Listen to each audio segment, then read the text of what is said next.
Pessoal, agora a gente vai falar um pouquinho dos operadores aritméticos, tá? Para fazer operações aritméticas, adição, subtração, multiplicação, divisão, tá? Como que esses operadores funcionam aí dentro do Python. Então vamos começar pelo mais simples. Vamos fazer aqui 2 mais 2, tá?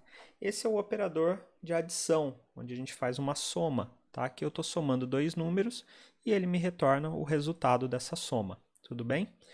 Pessoal, aqui é importante eu mostrar para vocês uma coisa que faltou até mostrar lá nos operadores lógicos, tá? Vamos supor que eu tenho dois números, x igual a 3, duas variáveis, na verdade, e y igual a 5, tá?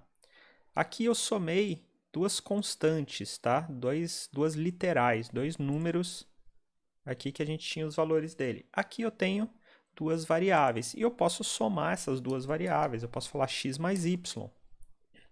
E aí eu tenho o resultado 8, tá? Eu estou somando os valores dessas duas variáveis.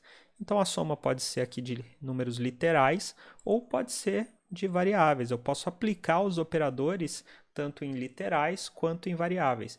Eu falei que faltou mostrar isso lá nos operadores lógicos, porque lá eu só mostrei verdadeiro e verdadeiro, né? Eu só apliquei em cima das literais.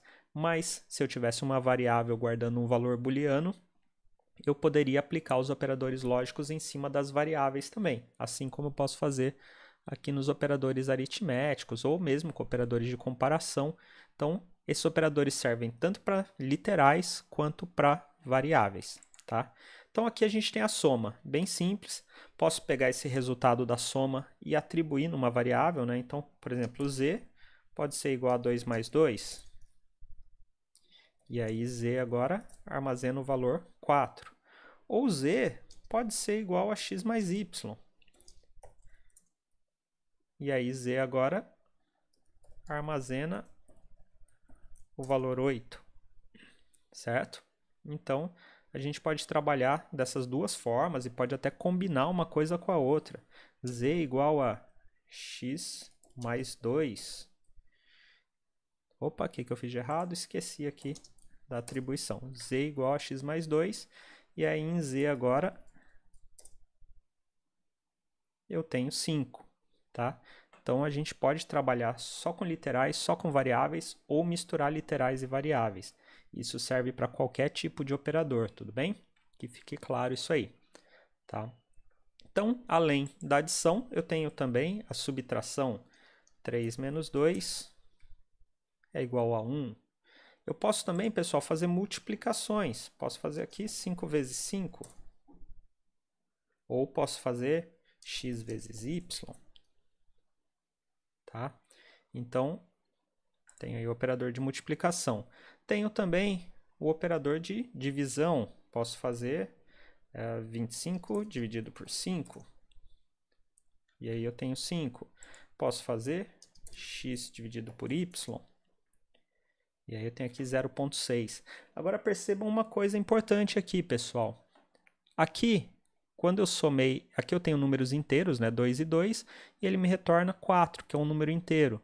Aqui eu tenho 3 e 5, somo, retorna um inteiro. Quando eu faço uma subtração de dois números inteiros, também tenho um número inteiro. Quando eu multiplico dois números inteiros, eu também tenho um inteiro.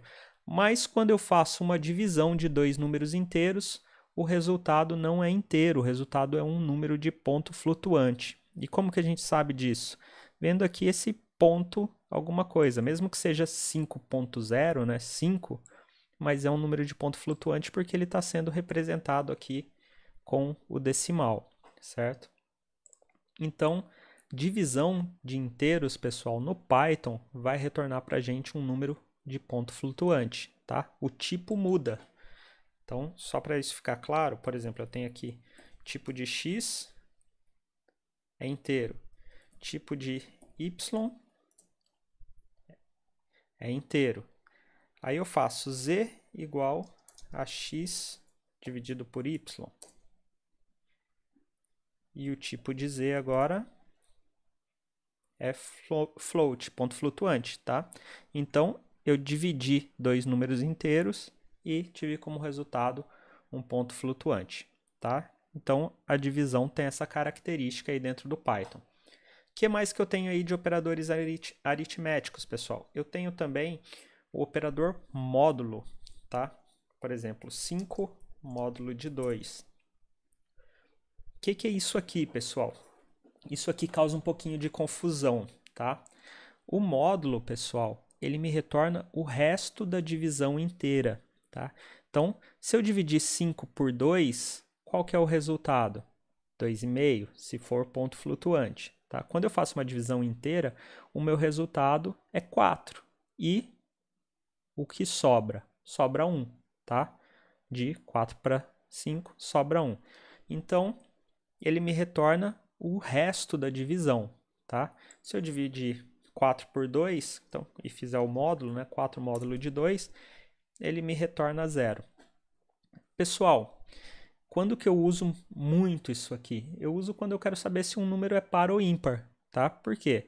Se eu fizer módulo de 2 de um número, se ele me retornar 1, né, se resta 1, é porque é ímpar. Se eu divido um número par por 2, o resto é sempre 0.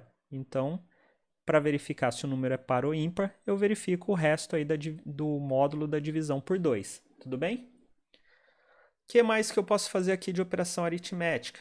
Posso também fazer uma exponenciação. 2 elevado a 3 aqui, por exemplo. Me retorna 8. 3 elevado a 5. Me retorna 243. Então, aqui eu estou fazendo uma exponenciação, elevando um número ao outro, tá? Eu tenho a base e eu tenho o expoente. Tudo bem? Então, pessoal, esses são os operadores aritméticos aí que eu tenho na linguagem Python. E o que mais que eu tenho para falar sobre eles para vocês, pessoal? Quero falar sobre a precedência dos operadores, tá? E a precedência aqui dos operadores aritméticos é muito parecida com aquela que a gente aprende aí nas aulas de matemática mesmo, tá?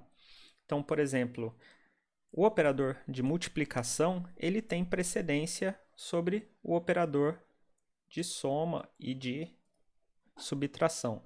Então, 3 vezes 5 mais 2 mais 2. O que vai sair daqui, pessoal? Primeiro eu vou fazer 3 vezes 5, 15, e aí eu vou somar 2 e vou somar 2, 19. Tá? Se eu quiser alterar a precedência, se eu quiser alterar a ordem com que as operações são feitas aqui, vamos ver aqui, 3 vezes 5 mais 2 mais 2. Se eu quiser, por exemplo, somar 5 mais 2 antes de fazer a multiplicação, eu faço isso aqui, eu coloco entre parênteses, tá? Então, ó, o resultado é diferente, por quê? Porque aqui eu estou fazendo 5 mais 2, 7, então eu faço 3 vezes 7, 21, e depois eu somo o mais 2 aqui, 23, tá? Então, a gente tem que ficar sempre atento com essa precedência dos operadores. Não é difícil porque é o que a gente aprendeu lá nas aulas de matemática. Multiplicação e divisão têm precedência, eles acontecem primeiro do que adição e subtração, tá? E o operador de exponenciação, pessoal, ele tem uma precedência ainda maior, tá? Ele acontece primeiro, antes da divisão e da multiplicação. Então, por exemplo, 2 elevado à terceira vezes 2 mais 1. Então, primeiro eu vou fazer 2 elevado à terceira, é 8, vezes 2, 16, mais 1, 17, tá? Então, tem essa precedência. Se eu quiser alterar isso aqui, 2 elevado à terceira, vezes 2, mais 1. Por exemplo, eu posso colocar um parênteses aqui e alterar isso, fazer com que a multiplicação aconteça primeiro. Então, aqui eu vou ter 3 vezes 2, 6. Vou fazer 2 elevado à sexta, 64, mais 1, 65. Tá? Então, a gente tem essa precedência. Primeiro exponenciação, depois multiplicação e divisão, depois soma e subtração. Tá? E se eu quero alterar a precedência, eu uso parênteses. Tudo bem? Pessoal, essa é a nossa aula aí sobre operadores aritméticos. Espero que vocês tenham entendido. Até a próxima.